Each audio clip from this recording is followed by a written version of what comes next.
First, you have to respect yourself. Respect yourself. You are Christian, you are human, the image of God.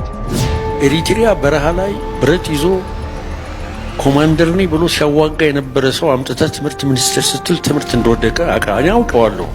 እናንተ እንደፈለጋችሁ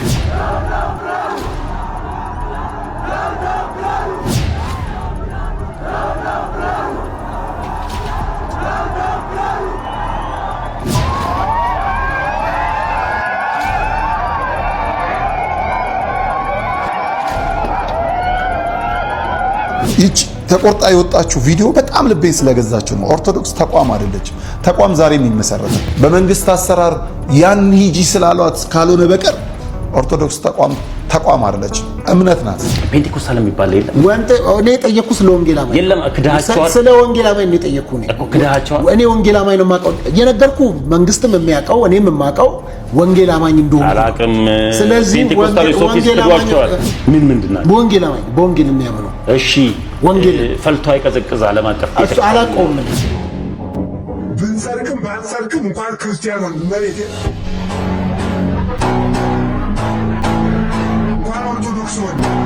ሰብስክራይብ ለምንድን ነው የማታደርጉት? አሁን አድርጉ።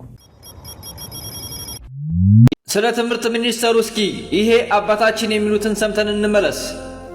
እኔ ፐርሰናል የሆነ ወቀሳ ማንም ላይ ለማድረግ አልመጣሁም።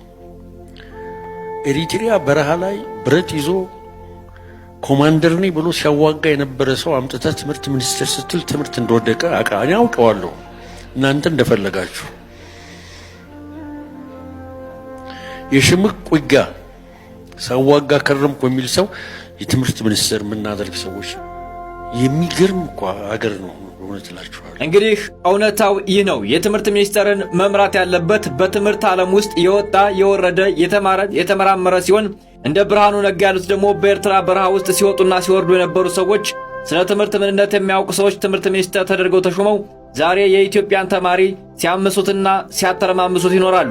እንግዲህ ከሰሞኑ ከትናንትናው ጀምሮ ዛሬን ጨምሮ ኢትዮጵያ በ44ቱም ዩኒቨርሲቲ ዓለም አቀፍ የሆነ ሰልፍ እየተካሄደ ነው የሚገኘው። እንደኔ የፕሮፌሰር ብርሃኑ ነጋ ኢንተርቪው ያያችሁ በትምህርት ዓለም ውስጥ ሰነፍ ነበርኩኝ፣ ስለ ትምህርት ፍላጎት የለኝም፣ ኳስ ስጫወት ነበር ያደግኩ ሲሉ ኢንተርቪው የሰማችሁ ሰዎች በውስጥ አድርጉኝ። በነገራችን ላይ ብርሃኑ ነጋ ስለ ትምህርት ምንም አይነት ፍላጎት እንደሌለው በራሱ ባንደበቱ ተናግሯል። አሁን ላይ ግን የኢትዮጵያ ተማሪዎች ይማሩ እያለ ተማሪዎችን የሚያበሰቋቁል የተማሪዎችን እድሜ ያላግባብ የሚበዘብዝ ሰው መሆኑን እንግዲህ ዓለም አቀፍ የሆነ መረጃዎች እየወጡ ነው የሚገኙት። እናንተስ በዚህ ሐሳብ ላይ ምን ትላላችሁ? የአባታችን ሐሳብ እጅግ በጣም ደስ ይላል። ብርሃኑ ነጋ መሾም ያለባቸው ከመከላከያ ሰራዊት የመከላከያ ሰራዊት ቴክኒክና ታክቲክ ሙያ እንዲመሩ ተደርገው ቢሞሾሙ የሚያዋጣ ይመስለኛል። እንደኔና እንደ አባ አስተያየት በዚህ ልክ ነው። ወይም ኳስ ተጫዋች ስለነበሩ በኳስ ተጫዋችነት ቢመደቡና አሰልጣኝም ቢሆኑ ይሻል ነበር። ምክንያቱም ስለ ትምህርት ፍላጎታቸው ማለት ነው። በራሳቸው አንደበት የተናገሩት ነው። የናንተን አስተያየት ኮሜንት ላይ ጻፉልኝ። ሰላም። ልጆቻችንን በየፖድካስቱ ጠርቶ ነጥብ እንዲስቱ ለማድረግ የሚደረግ ሩጫ ደግሞ አሁን ይጀመራል። ፓስተር ሶፊ ብዙ የምጠራጠረው ሰው አይደለም ማለት እሱም ራሱ ማንን ተማምኖ የቆመ እንደሆነ አላውቅም። የውሃ ላይ ኩበት ነው፣ አይንሳፈፍም ወይ አይሰምጥም። አምኖ ባለበት የእምነት ተቋም ላይ አይቆይም። ዋል ካልሆነም ደግሞ በደንብ ተረድቶ ወደኛ እምነት ወደ ሆነችው ቤት አይገባም። ስለዚህ ቢዝነሱ ስለሆነ ብዙ የሚቸገር ባይሆንም ግን የምትቀርቡ ሰዎች መጠንቀቅ አለባችሁ። ታሙ በፓስተር ሶፊ ላይ ቀርቦ ውይይት አድርጓል። First, you have to respect yourself. Respect yourself. You are Christian, you are human, the image of God. The God needs you to change the world for Christian people. To change the world, change yourself and others because you are Christian. Christian is not really just something else. You are a special person, the image of God. So respect yourself, respect others, respect your school, everything, everywhere, not really only here, Sunday church, everywhere. ይቺ ተቆርጣ የወጣችው ቪዲዮ በጣም ልቤን ስለገዛችሁ ነው። ኦርቶዶክስ ተቋም አይደለችም። ተቋም ዛሬም ይመሰረታል። ንግድ ፍቃድ እያወጣ ሁሌ ተቋም መመስረት ትችላለህ። አስገድደዋት በመንግስት አሰራር ያን ሂጂ ስላሏት ካልሆነ በቀር ኦርቶዶክስ ተቋም አይደለችም፣ እምነት ናት። ላቅ ያለች ተራራ ላይ ሆኖ እንደሚታይ የገዘፈ ነገር በአእምሮ ቢያስቧት ከአእምሮ በላይ የሆነች በታሪክ ቢጓዙባት ተገልጣ የማታውቅ በስርዓት ቢመጡባት ጥንቅቅ ያለች ወደ አማኞቿ ዞር ቢሉ ነጭ የለበሱ የምትደገፈው ማን ነው ብሎ ቢመረምሩ የሰማዩና የምድሩን ገዢ መድኃኔዓለምን የድንግልን ማርያም ልጅ አርቀው ቢወረውሩ ርስቷን የማይጨርሱ ቢገሉ አማኞቿን የማያንበረክኩ ይህች ቤተክርስቲያን ተቋም አይደለችም፣ እምነት ናት። ከፍ ያለች ኦርቶዶክስ ወዳጄ በቃል መናገር ከሚቻለው በላይ ለአእምሮ የምትከብድ ለምድር የገዘፈች ለሀገር ታሪክን ያስቀመጠች ታሪክ የሰራች ድንበር ያጸናች ታቦት ያዘመተች መሪ በሌለበት ጊዜ መርታ ሀገርን ያመላከተች ትምህርት በሌለበት ጊዜ ላይ ዕውቀትን የገለጠች ሕክምና ባልተስፋፋበት ጊዜ በጸበሏ ያከመች ዛሬም በውጪ ምንዛሬ መድኃኒት ሀገር በምታስገባበት ጊዜ ላይ ከመሬት ከጭንጫ ውስጥ በሚፈልቅ እምነት ጸበል ልጆቿን የምታድን ካርድ የማታስቆርጥ ኤክስፓየርድ የማይሆን መድኃኒትን የምታዝ ጸበሉን እምነቱ ቢዛቅ ቢወሰድ ከማያልቅበት ክርስቶስ 24 ሰዓት ሰባት እግዚአብሔርን የምታደርስ እኛ ልጆቿ አንሰን አባቶቻችን ለማሳነስ ብንሞክርም አባቶቻችን በአባትነት መንበር ላይ የተቀመጡ 3-4 ሰዓት ሳይሆን 24 ሰዓት ሰባት እግዚአብሔርን ለማድረስ የማይሰለቹ ጥቂት ደሞዝን ለመኖር ሲሉ ብቻ የሚቆረጥላቸው ይህች ማነች ካላችሁ ኦርቶዶክስ ናት። የእሱን ሐሳብ እንስማና እንመጣለን። ተሙ እግዚአብሔር አምላክ ያክብረህ። ስማው ማለት አትችልም። እኔ እችላለሁ። ኦርቶዶክስ ተቋም አይደለች። በነገራችን ምንድነው ኦርቶዶክስ ተቋም አይደለች። ተቋማ ስለሆነች የኢትዮጵያ ሃይማኖት ተቋማት ጉባኤ ላይ አንዷ ነች እኮ። እኔ ተቋም ናት ብዬ አላምንም። እኔን ሳሎን ግን ኦርቶዶክስ ግን ተቋም አይደለች። እሺ ምንድናት? ይኸውልህ ተቋም የሚባለው ድርጅት ስትመሰረት ምንድናት? እሺ እምነት ናት። በቃ ወስጅላል እግዚአብሔርና እንኳን ወሰድክ። ከዚህ በኋላ ያለውን ነገር አያስፈልግም። የኢትዮጵያ ሃይማኖት ተቋም ሲል አይ ፓስተር ሶፊ የኢትዮጵያ ሃይማኖት ተቋማት እኮ የተቋቋመበትን አንተም እኛም እናውቀዋለን። መቼ ለምን እንደተቋቋመም እናውቀዋለን። አይገርምም? ተቋም ነኝ ብሎ የሚያስበውን ተቋም ራሱ እኮ ያቋቋማችሁ ይቺ እምነት የሆነች ቤተክርስቲያን ናት። እኔ ጌዲዮን በላይ የፕሮቴስታንት ቤተ እምነት ተከታይ እኛ ጋር መጥቶ ኢንተርቪው ያደርገው ነበር። የሚገርም ነገር ተናገረ። የኢትዮጵያ ኦርቶዶክስ ተዋሕዶ ቤተክርስቲያን እምነት ብትጠፋ ፕሮቴስታንቱ ዓለም በሙሉ ሙልጭ ብሎ ይጠፋል። ምክንያቱም እምነቱ የተመሰረተው እሷን በመቃወም ላይ ነው። ትክክለኛው ሃይማኖት ፕሮቴስታንቶች መጽሐፍ ቅዱስ ተጠቃሚ አይደሉም፣ ተሸካሚ ናቸው ብዬ ነው የማምነው። መጽሐፍ ቅዱስን በደንብ የተረዳ በደንብ ያነበበ ሰው ጴንጤ ሆኖ መቀጠል አይችልም። ኦርቶዶክስ ነው የሚሆነው። ጴንጤ የለም እኮ አልኩህ። አሁን ወንጌል አማኝ ነው ብዬ ወንጌል አማኝ ሆኖ አይቀጥልም። ፔንቴኮስታል የሚባል የለም። እኔ የጠየቅኩ ስለ ወንጌል አማኝ የለም። ክዳቸዋል። ስለ ወንጌል አማኝ ነው የጠየቅኩ እኮ ክዳቸዋል። እኔ ወንጌል አማኝ ነው የማውቀው የነገርኩ መንግስትም የሚያውቀው እኔም የማውቀው ወንጌል አማኝ እንደሆነ አላቅም። ስለዚህ ፔንቴኮስታል ወንጌል አማኝ አይደለም እንደ ይሄ ወንጌልንማ ኢቭን ከነስማችን መጠሪያችን ወንጌል አማኝ ተባለን እኮ። ስንት ሃይማኖት አላቸው? ወንጌል አማኝ ምን ምንድነው? በወንጌል አማኝ በወንጌል የሚያምነው። እሺ ወንጌል ፈልቶ አይቀዘቅዝ ዓለም አቀፍ እሱ አላቆም እኔ ፈልቶ የሚቀዝቅዝ ለምን ቀዝቅዞ አይቀርም? እኔ ወንጌል አማኝ ነኝ። እሱ የወንጌል አማኝ ነው። ፈልቶ እኔ ወንጌል አማኝ ነኝ የሚባል አለ። ምንድነው? አላቆም እኔ አለ ጠይቀው ፈልቶ ያፈላውን ሰው ጠይቀው። እኔ ወንጌል አማኝ ነኝ፣ በወንጌል አማኝ ነኝ። ስለዚህ ከምን አንፃር ነው? ምክንያቱም ተሜ ስትከራከር ስታወራ ፕሮቴስታንት በነበርክበት መጽሐፍ ቅዱስን እንዳነበብክ ምንም ካንደበታ ያስታውቃል። ስለዚህ ከዛ አንፃር ረጅም ቦታ እየሄዱ እንዳገለገለ ሰው እንደው ኦርቶዶክስ ስለሚሆን ከሚሸከሙት ይልቅ አሁንም መጽሐፍ ቅዱስን ቢረዱት ቢያነቡት። ብፁዕ አቡነ አብርሃም አንድ ንግግር ተናግረዋል። ውጭ ሆናችሁ በለው አይደለም መባል ያለበት። ያው በለውን የሚፈልጉ ሰዎች አሉ፣ ለራሳቸው መንገድ ለፖለቲካል አካሄድ ምናምን የራሳቸው መንገድ ስለሆነ እዛ ውስጥ አንገባም።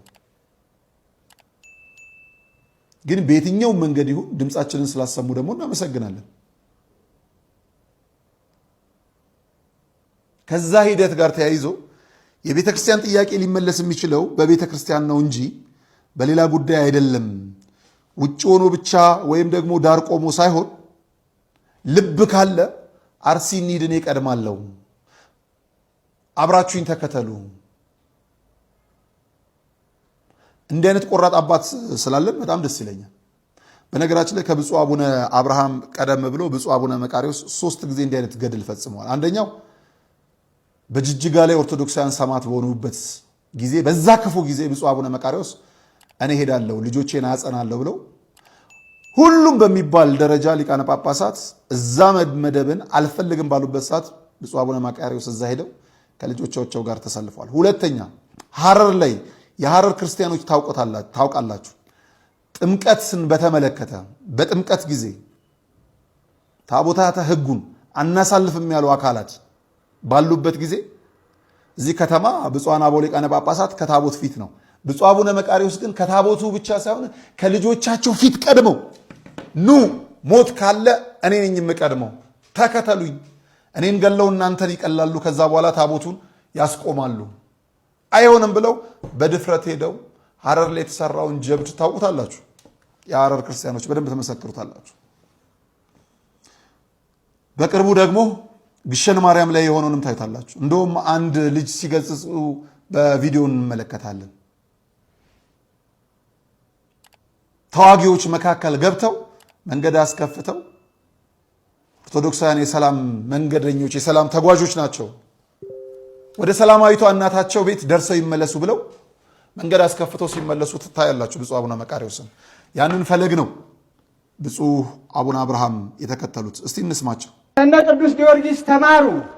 እውነተኛ ክርስቲያኖች ከሆናችሁ ኑ አገራችሁ ግቡ፣ አብረን በየቦታው እንዙር፣ ለምንድነው የምትገሉ ብለን እናስተምር። ቅዱስ ጊዮርጊስ በመሳፍንቱ በመኳንንቱ ፊት ነው እየቆመ ያስተማረ። የዚያ ጊዜ እናንተ ማናችሁ እያሉ ብለው ቢፈልጉ በሰይፍ ቢፈልጉ በስራት ቢፈልጉ በመጋዝ በአባቶቻችን ላይ ያደረጉትን እኛም እንቀበል። የዚያ ጊዜ ክርስቲያኖች እንሆናለን። እኔ ላውራ አንተ ሙትልኝ ግን የክርስትና ትምህርት አይደለም።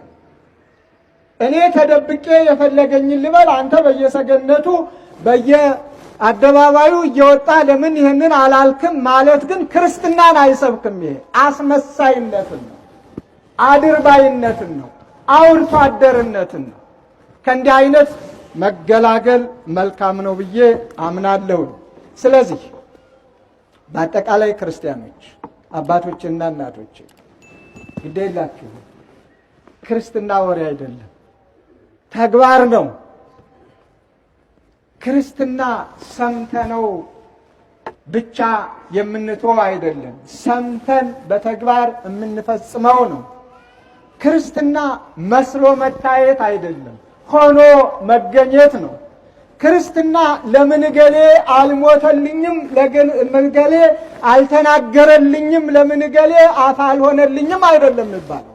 አፍ ሆኖ አንደበት ሆኖ እኔ ክርስቶስ ብሎ በየአደባባዩ መስክሮ መከራ ለመቀበል ራስን ማዘጋጀት ነው።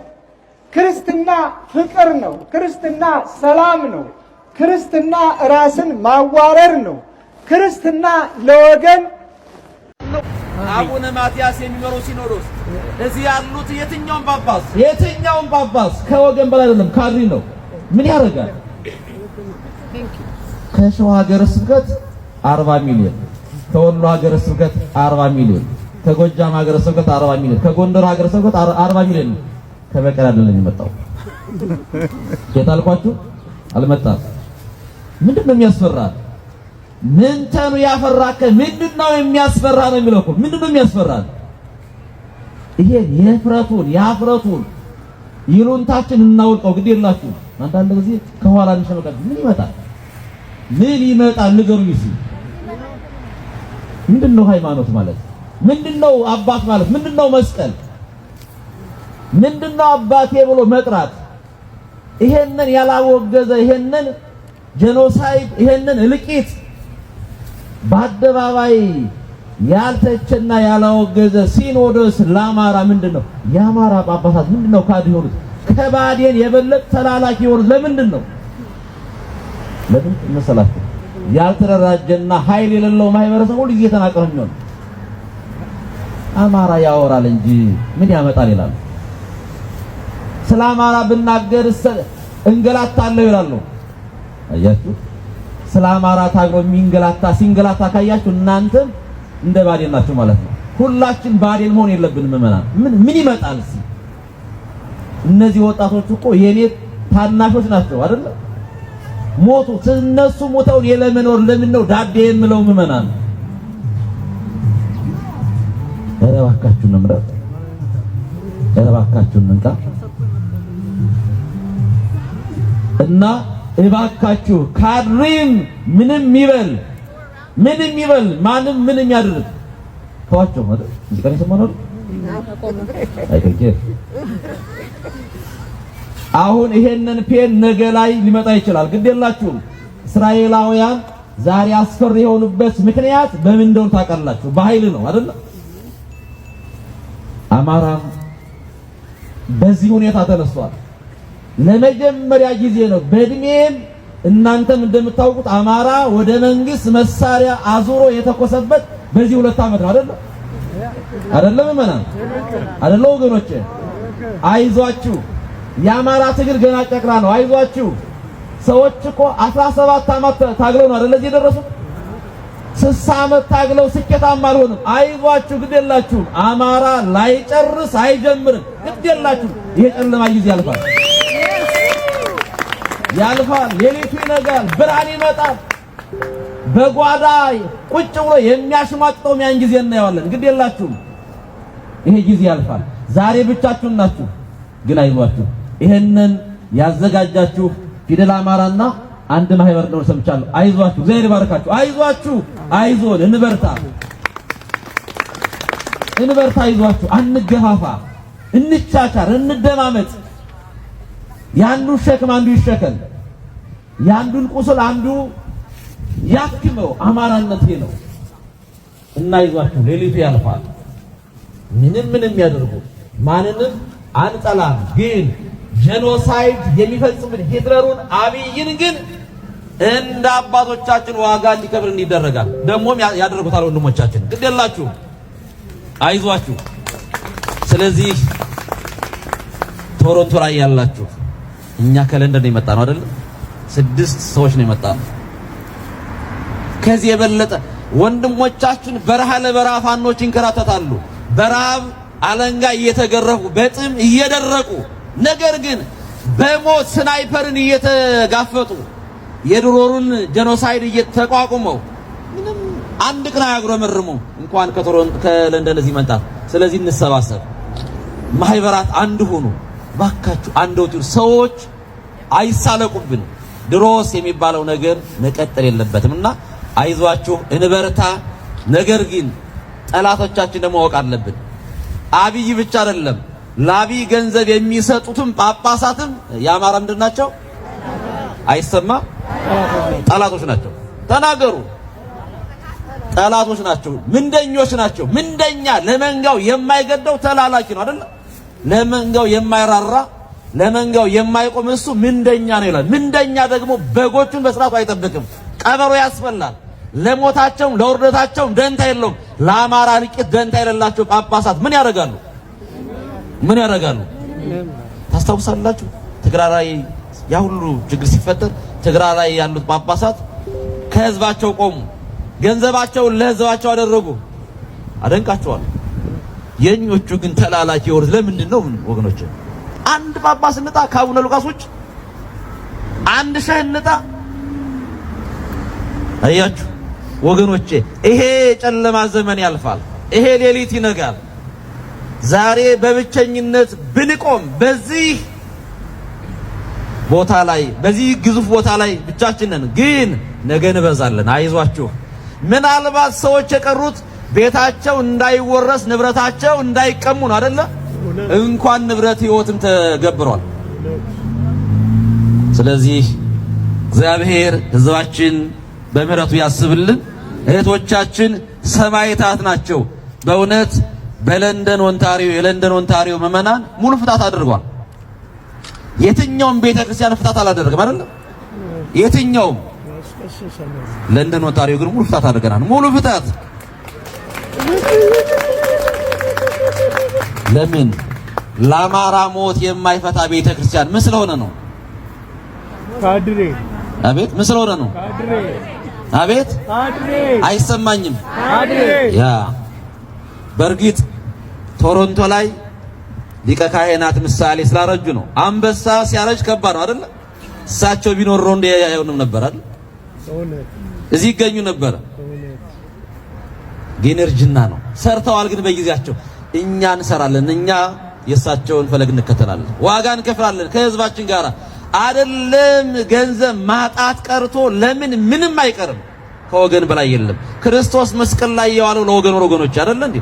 ስጋውን የቆረሰው ደሙን ያፈሰሰው። ስለዚህ ዋጋ እንከፍላለን። አይዟችሁ፣ እግዚአብሔር ከሁላችን ጋር ይሁን። ህዝባችን በመንግስቱ ያስብልን። በእስር ቤት ያሉትን ወንድሞቻችን እህቶቻችን መድኃኔዓለም በአባታዊ ጥበቡ ይመልከትልን። በበረሃ በጫንካ የሚንከራተቱ ወንድሞቻችን ፋኖችን እግዚአብሔር አምላክ ሞገስ ይሁንልን። ዳዊትን የረዳ ዳዊትን ያገዘ እግዚአብሔር እነርሱም ይርዳልን። ፋኖ ያሸንፋል። አማራ ታሪኩን ይመልሳል። ጨለማው ያልፋል፣ ሌሊቱ ይነጋል። እግዚአብሔር ከሁላችን ጋር ይሁን። እግዚአብሔር ይስጥልኝ።